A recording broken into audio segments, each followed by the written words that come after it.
Good morning, everybody. This is Gertrude Matcha here on a sunny day in New Zealand. The sun is shining for a change. I have another amazing woman joining me for this podcast called Her Story. Yev, how are you? And thank you for coming on and talking to me this morning. Oh, thank you. I really am looking forward to it. This should be fun. Fantastic. So just tell everybody who you are, where you're based, and we'll just have a conversation about your life and your story. Um, let's see. I carry lots of labels, like I'm a mathematician. Well, I live in Pittsburgh. I was born in England, so hence the accent. I live in Pittsburgh. I'm a mathematician. I teach at Carnegie Mellon University.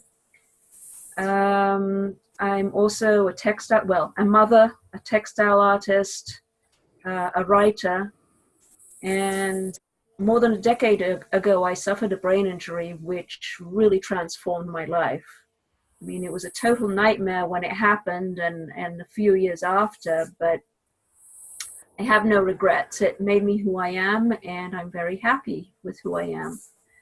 One of the things it did to me was it made me see the world in brighter colors, and it made me more passionate, more compassionate, and it's improved. It's done incredible things for me. Oh, wow. So a lot of people will take an illness like that and it ends up defining their lives. What were the main lessons? Actually, let's lead up to your life before the illness. What happened while you were ill and what the transformation was. Let's see. As I said, I was born in England, grew up in Israel, came to the US when I was 24 to get my PhD in mathematics, and got married here, had two kids. Everything seems fine and lovely, lived in the suburbs, all that wonderful stuff. And then I suffered some brain bleeds, which made my life rather interesting. Well, our lives as a family. And I have a disease, it's called cavernous angioma, and they're clusters of malformed blood vessels in the brain, and they can bleed. Two of mine had. And the only known treatment to prevent future bleeds is to remove the bleeders surgically. So I ended up having 3 brain surgeries. And the recovery was quite interesting, to say the least. And in fact, it's ongoing recovery. You never fully recover from a severe brain injury. I'd say I didn't realize it at the time, but I think until all this happened, I had reached a point where I'd numb myself to the world. I was tired most of the time. I had 2 young kids. Um, I won't say I was living day to day, from one day to the next, but I was just going with the flow, certainly not living in the moment. I mean, I enjoyed my kids. I enjoyed teaching. So I wasn't like I was completely numb or depressed or anything like that. It just, it was life, not particularly exciting life. And then the bleeds and the subsequent surgeries woke me up. I couldn't live that same kind of life. It was just impossible. I mean, even just from the point of view, my memory was affected. My notion of the future became much more abstract. So in many ways, I started living in the moment. Yes. Some people attain enlightenment through whatever. I attained it through someone bashing me over the head with a baseball bat, right? So I started. One of the deficits is that I have trouble processing high volumes of sensory input. So basically, some of my filters are damaged. And what that means is I have trouble categorizing things like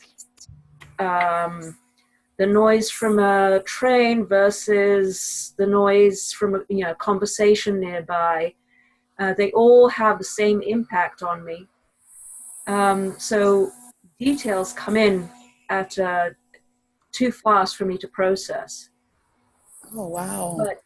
But on the other hand, what that means is I notice more details. Okay. So I started noticing more things that I hadn't really noticed before. I took for granted. I mean, for instance, I remember my son when he was a toddler and he first discovered snow. I remember him poking a snowbank with his finger and then looking at it, staring at the snowflake melting on his finger. And I found myself doing the same thing, things like that. I was rediscovering the world. I became much more aware and self-aware. In trying to figure out what had happened to me, whether it was, what had changed, mind versus self.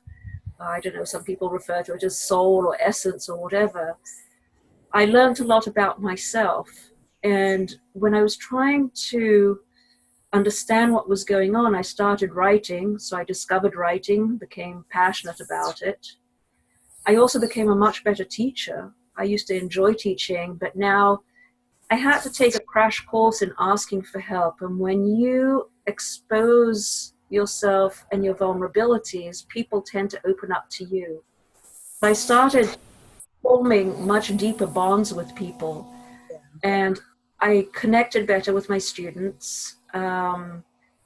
Teaching became this amazing thing to me. Because I had to relearn the multiplication tables, and now I teach calculus. And because I had to relearn this stuff, I was much better attuned to the students who had trouble with this material.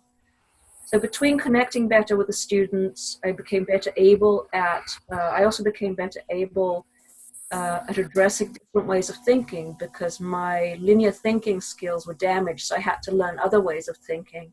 So overall, all this made me a much better teacher, and I enjoy it much more.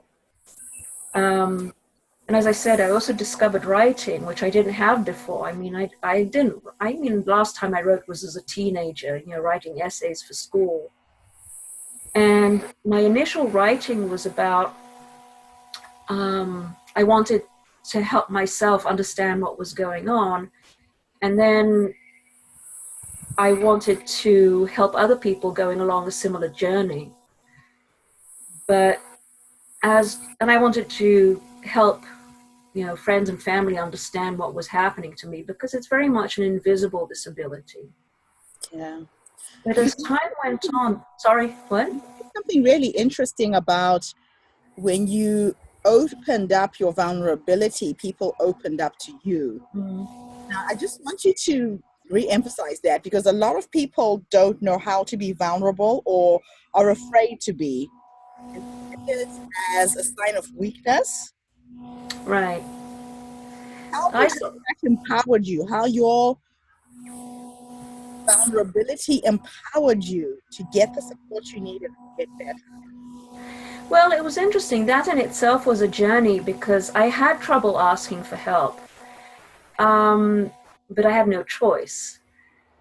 But again, it was difficult, because I was used to being this feisty, independent person, and suddenly I couldn't do it on my own.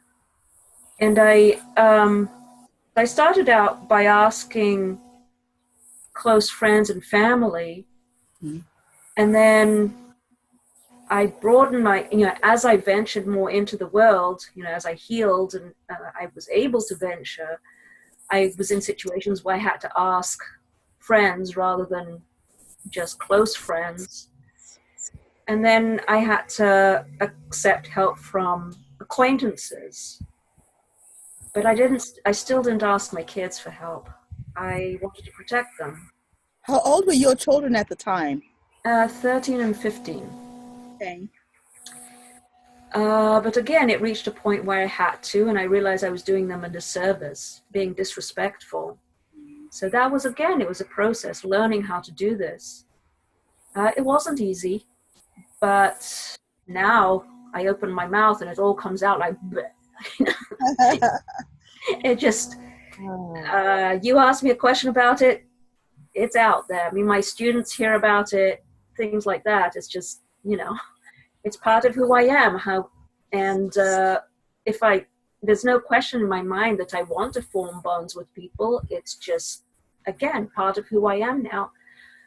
Think about mathematicians are often socially inept. Well, I won't say I was as socially inept as some I know, but I wasn't that good at making connections. And now, here I am. So this really transformed my life in itself. Just learning to make those connections, learning that exposing my quote unquote weaknesses was not only was it okay, but I was transforming my weaknesses into strengths. Yes.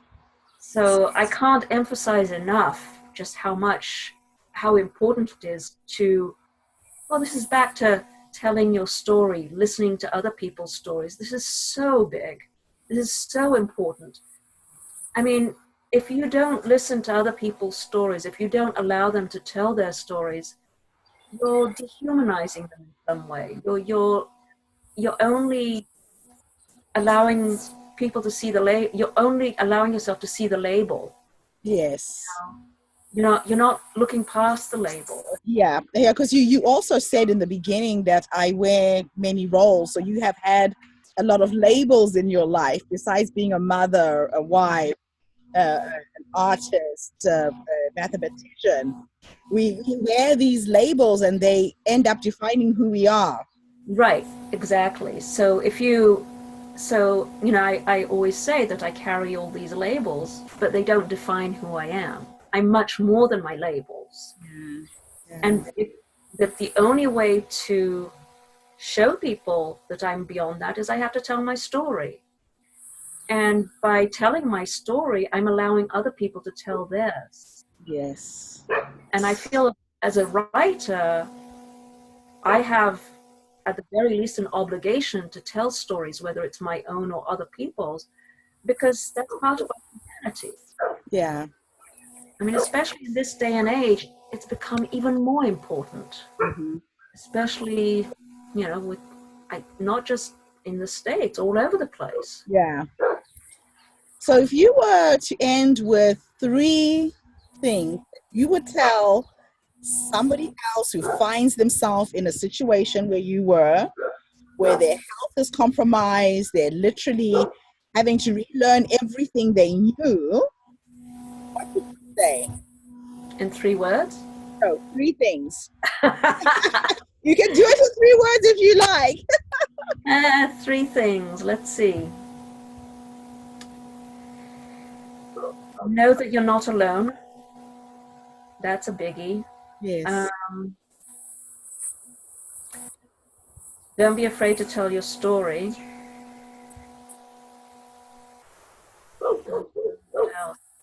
Don't be afraid to live. We change the world through our stories. Mm-hmm. That's why this series, this podcast is really important for me, because I believe, like you wrote a book, or if you listen to a speaker sharing their story, they open doors into other worlds. Yeah. And the person who's listening may or may not be affected, but they may know somebody who is. Right. Or they may be encountered with something like this in the future. Yeah. Or it could be their current challenge or reality. And you show up and you share your story, and through you, they get the empowerment that they need to work through that challenge. Absolutely. I mean, this is, with the book, just today I was talking to a woman and somehow it came up in conversation. She says, oh, I need to get that book for a friend of mine who's just gone through, something similar. Yes. But the other book I wrote about textile techniques, part of the reasoning behind it is what I do is, what I've done is it's got, as I said, it's got however many chapters, and each chapter focuses on another textile techniques from another part of the world. Right. And I found at first, before the brain surgeries, when I was writing these articles that the book is based on, I was focused on the techniques. But after the brain surgeries, I started focusing on the stories, on the people.